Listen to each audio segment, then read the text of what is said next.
میرے حضور نے ارشاد فرمایا جب کوئی شخص فوت ہو جاتا ہے تو اس کا جو سلسلہ اعمال ہے منقطع ہو جاتا ہے، عمل کے کھاتے کلوز ہو جاتے ہیں، لیکن فرمایا 3 سلسلے ایسے ہیں جو ختم نہیں ہوتے، 3 کھاتے ایسے ہیں جو جاری رہتے ہیں۔ اللہ اکبر۔ سب سے پہلے صدقہ جاریہ، دوسری بات میرے حضور نے ارشاد فرمایا علم جس سے لوگ نفع پائیں۔ اللہ اکبر۔ علم کسی کو سکھا دیا، وہ تسلسل باقی رہے۔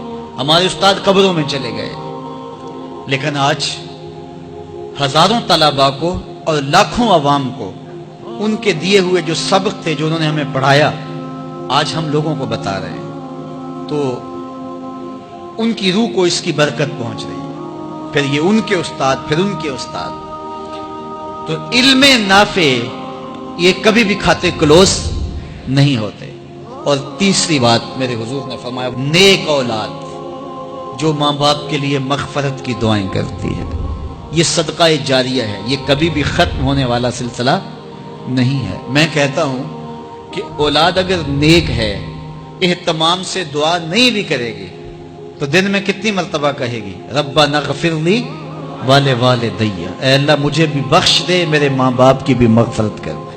ایک شخص کے 5 بیٹے ہیں، 4 بیٹیاں ہیں، 3 بیٹے ہیں، 4 بیٹیاں ہیں، تو اب سارے نمازی ہیں، تو روزانہ 5 نمازوں میں کتنی مرتبہ ربنا اغفر لی والدی۔ تو اولاد والدین کے لیے اسپیشل دعا کرتی ہے جو ہے وہ نماز کے اندر، اور اگر اولاد صالح نہیں ہے تو نماز کے اندر دعا کرنا تو دور کی بات ہے، چونکہ وہ نماز نہیں پڑھتی، صالح نہیں ہے، تو دعا کیا کرنی ہے؟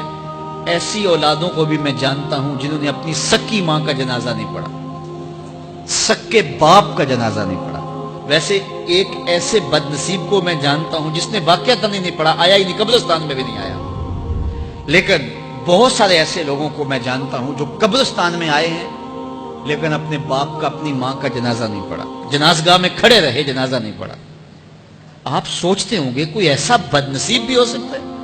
میں کہتا ہوں ایسے بد نصیب لوگوں کو آپ بھی جانتے ہیں۔ یہ کون بد نصیب ہیں؟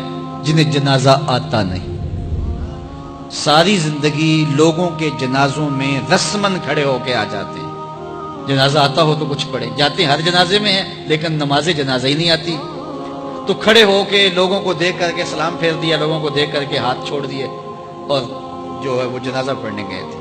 اور جب اپنے ماں باپ فوت ہو جاتے ہیں تو کیا سارے کام چھوڑ کے جنازہ سیکھتے ہیں کہ ساری زندگی لوگوں سے فراڈ کیا، دھوکہ کیا، آج اپنی سکی ماں کو دھوکہ تو نہ دوں، آج اپنے سکے باپ سے تو فراڈ نہ کروں۔ ساری زندگی جو لوگوں سے فراڈ کرتا رہا، پھر ایک دن اپنی سکی ماں سے بھی فراڈ کیا، اپنے سکے باپ سے بھی فراڈ کیا۔ اور مجھے بتاؤ شخص سے بڑا کوئی بدبخت ہو سکتا ہے کہ جو اپنی سکی ماں سے فراڈ کرے اور وہ بھی مرنے کے بعد؟ سکے باپ سے فراڈ کرے، اس کی لاش پڑی ہوئی ہو اور وہ اس سے فراڈ اور دھوکہ کر رہا ہو، اگر اس کے اندر ضمیر ہو تو ڈوب کے مر جاتا کہ میں اپنی ماں سے فراڈ کر رہا ہوں اور اپنے باپ سے فراڈ کر رہا ہوں۔ تو یہ کتنی بڑی بد نصیبی ہے کسی اولاد کی اور کسی ماں باپ کی بھی کہ اس کی اولاد بھی اس کے لیے جنازہ پڑھنے کی صلاحیت نہیں رکھتی ہے۔ اور وہ کتنے خوش نصیب ماں باپ ہیں جن کا جنازہ خود اولاد پڑھاتی ہے۔ اتنی صلاحیت اور اس قدر اللہ نے ان کو خیر کی توفیق دی ہے کہ وہ خود اس قابل ہے اور اس منصب پہ ہے کہ وہ اپنے ماں باپ کا خود جنازہ پڑھائے۔ کوئی جنازہ پڑھائے بڑی برکت ہے، لیکن جس خلوص سے بیٹا دعا کر سکتا ہے کوئی اور تو نہیں کر سکتا ہے۔ تو اپنی اولادوں کو نماز جنازہ سکھاؤ، اپنی اولادوں کو دین سکھاؤ، یہ عادی بن جائے نماز کے، تاکہ بعد از انتقال دعاؤں کے سلسلے جاری رہیں۔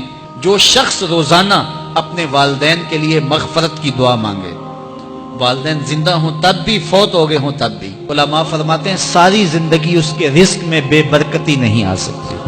تو اپنے ماں باپ کو خوش رکھیے گا اگر زندہ ہیں تو، اور اگر فوت ہو گئے ہیں تو ان کے لیے دعاؤں کا سلسلہ کبھی بھی موقوف نہ ہونے دیجیے گا۔ 5 گانا نمازوں میں تو دعا چلتی ہی رہتی ہے، اس کے علاوہ بھی دعا مانگے۔ اللہ آپ کو، مجھے، سب کو اپنی رحمتوں کے سائے میں رکھے، ہم سب کے ماں باپ کی مغفرت فرمائے۔